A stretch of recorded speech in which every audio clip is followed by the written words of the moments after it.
You are watching WCSD from the Calloway County School District.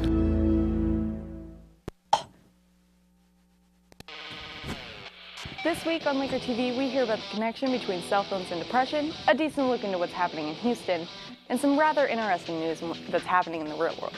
All that and more coming up on LakerTV.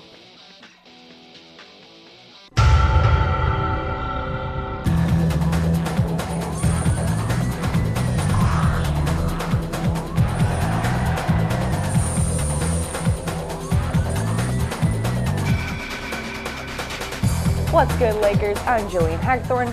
And I'm Caleb Spain with LakerTV. So Caleb, how do you plan on spending your 3-day weekend?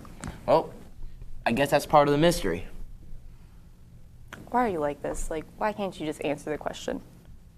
I'm sorry. Anywho, before we get into this week's news, we'd like to give a quick shout out to Dr. Jones for being named the 2016-2017 KMEA 1st District High School Music Teacher of the Year. So congrats, Dr. Jones. We wish you a good school year. I'm sure you've seen the news about Hurricane Harvey and the downpour and devastation it's leaving on its parts of Texas. The question here is, what is Murray doing to help? We had Chesley Wilson cover the story.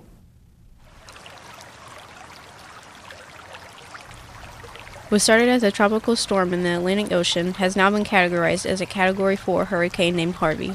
Late last Friday, it touched down in parts of southeastern Texas, leaving residents in up to 50 inches of rain and in need of help.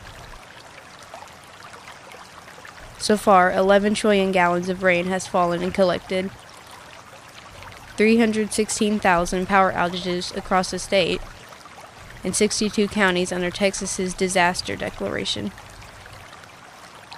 Mayor Sylvester Turner of Houston, Texas, has given out a list of supplies that many victims are in need of.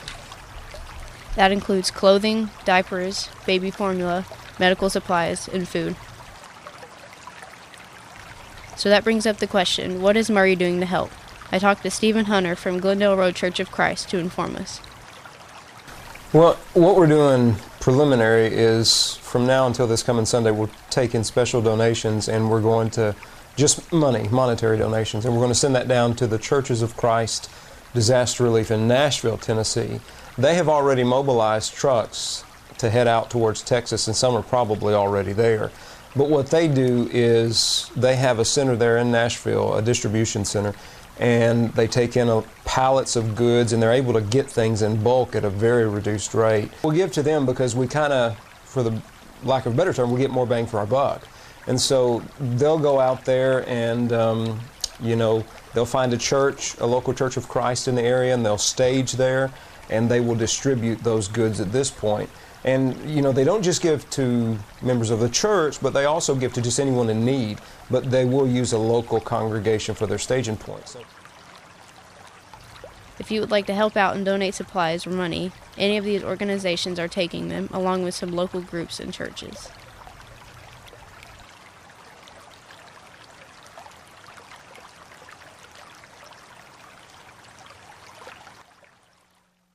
Bummed out because you don't have any spending money for the weekends? Perhaps a part-time job could help put some jingle in your pockets.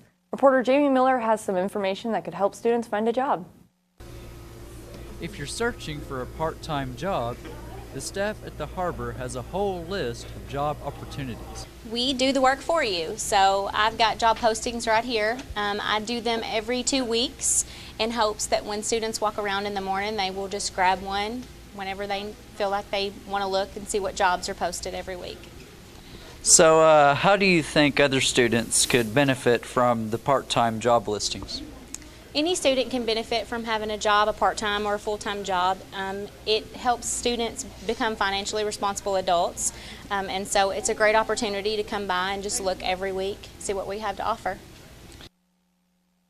Hey, let's turn to some sports news now on LakerTV. It was a sloppy night on the soccer field last night, but the Laker boys slid their way to a convincing win over the Murray Tigers. Way to go, guys. Also, it was a wet afternoon for Laker golf team, too, as they played a 3-way match with Marshall County and Massac County yesterday. They finished in a 2-way tie with the Marshalls and have only a week remaining before the regional tournament. Jesse Raines take a closer look at the Laker golf team. This past Tuesday, a generally unknown team of ours took on and beat Murray High School. This overlooked but dominant team is our golf team. Head coach TJ Hargrove gave us a run-through of his team. I got some very strong senior leadership on the team this year. We're led by Tanner Hicks, who was a state qualifier last year, who's played golf since middle school. My man Gary Capps also as well, who played really well yesterday. And I got some other guys, Jonathan Kirkendall and Braden Hill also came back to the team this year. So got a lot of seniors who like to push the young guys and show them who's boss on the team. So I really do like our senior leadership and what they provide for our team. Hopefully they can make a run for regional champions. For Laker TV, I'm Jesse Raines. Our Laker football team will be playing Saturday this week instead of the usual Friday Night Lights. Callaway will travel some 3 hours to Metcalfe County for a 5 o'clock game tomorrow night in Edmonton, Kentucky. Good luck, Lakers. Sports to media, Kaylee Colson brings you summer review of some greatest movies of the year on this brand new episode of Spotlight. Surprise! Hi Lakers, it's me, Kaylee Colson. I know. Madison and I told you at the end of last year that the current was over, but now I'm reporting in Not So Live for Spotlight. This means you get to hear me rattle on about cool things again, all year. So if you keep up with media and entertainment, you know that August and September are pretty dry in terms of movies and games and books, but there were loads of neat things that came out this summer, mainly movies. Shall we do a recap? I guess this would be a good time to send out the spoiler alert, so spoiler alert for this summer's biggest moneymakers. First up was Guardians of the Galaxy 2, another hilarious and action-packed Marvel movie. I went in expecting great things, and I came out as Mary Poppins, y'all. In Guardians 2, we meet Ego, who, yes, has an ego as big as his planet, a godlike Celestial who quickly reveals that he's Peter Quill's father. Things quickly go awry when Ego's evil plan for universal dominance, using his son, is revealed. One awesome giant Pac-Man battle later, Planet Ego is destroyed and I'm crying a river of tears for reasons I'm not going to talk about. We see the Guardians' abandoned ship and the movie promptly ends in a kind of sad yet bombastic way. It's clear that Marvel took some risks with this one and it paid off. Speaking of abandoning ship, next up in the summer review just so happens to be Pirates of the Caribbean, Dead Men Tell No Tales. Once again we see Captain Jack Sparrow engaging in crazy adventures. This time Jack is with a ragtag crew of people consisting of Henry Turner, the son of these two, and Barbossa's own daughter, Karina. Jack unknowingly releases an angry ghost crew when he trades his compass in for a drink. This sets in motion a mad hunt for Poseidon's trident, a trident that can apparently break all sea curses. There's honestly not much there to talk about. It's almost exactly what you'd expect from a Pirates movie. Many reviewers are saying that the plot lacked, though, and that the series needs to stop. Now that I mentioned series that might need to stop, has anyone ever seen the Transformers movies? Well, another one hit theaters this summer, and let me tell you, the explosions and graphics were amazing. But just like the newest Pirates movie, the latest addition to the Transformers saga was a little lacking. It had a complicated plot that I can't cover because of time limitations, but I will say one thing. If you enjoy seeing movies that have robots, like, punching each other in the face, this is the movie for you. It's got all the characters you know and love, except for, you know what, let's just move on. War for the Planet of the Apes is the third installment in a reboot series of the original 1968 movie. Usually people don't see the point in reboots, but the new Apes trilogy is really good. The effects are amazing, the plot and the characters are beyond interesting. The trilogy really explores humanity and morals regarding the two species. Wow, that was a lot of talking. I hope you enjoyed this episode of Spotlight. Don't forget to tune in for the next one. See you next time, Lakers!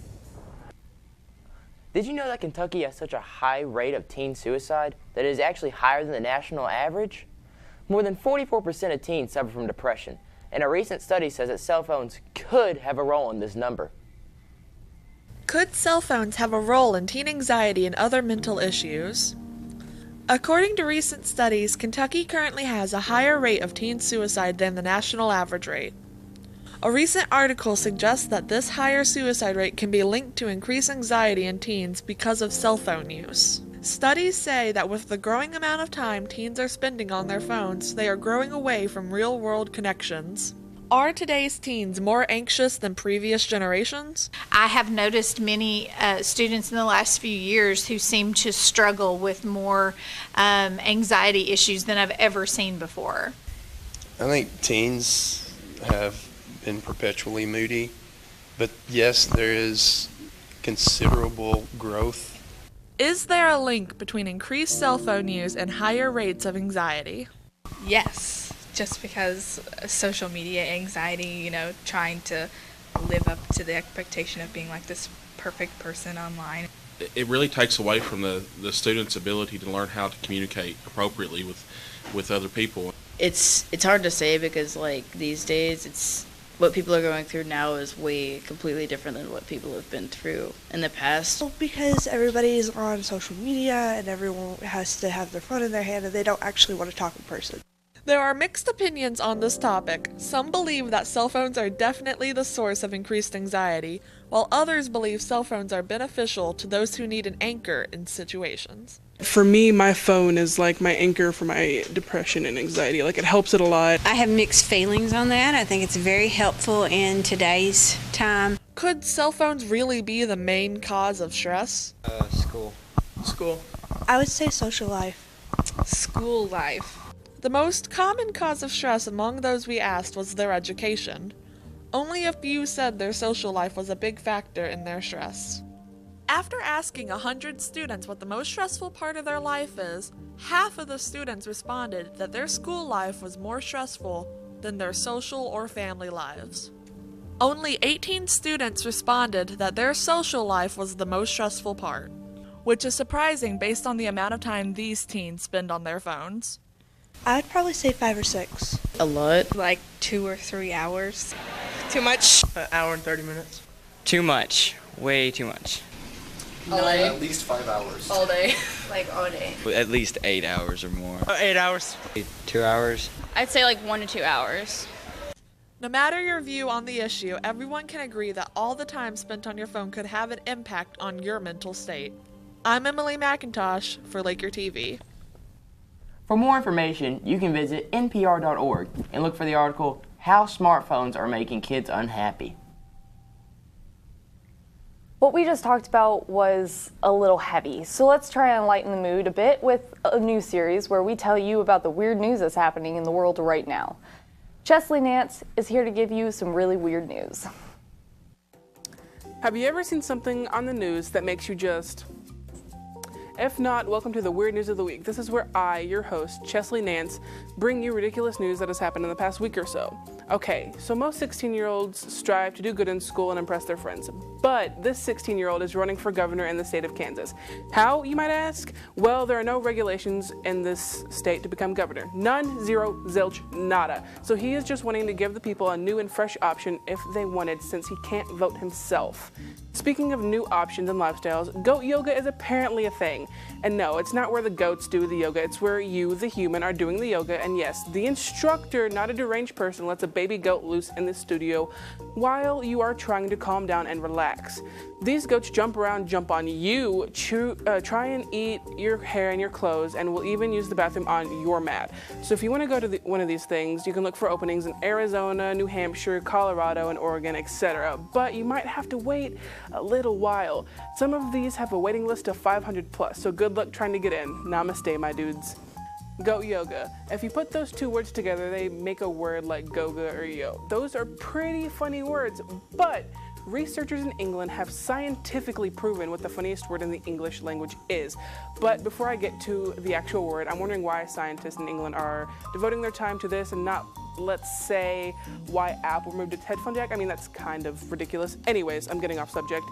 Like, trying to discover something useful, because we don't exactly need to know the funniest word in the English language. Anyways, the funniest word in the English language is booty. I don't know why or how it is, but it is. Just accept it. For LakerTV, I'm Chesley Nance, and this is Weird News.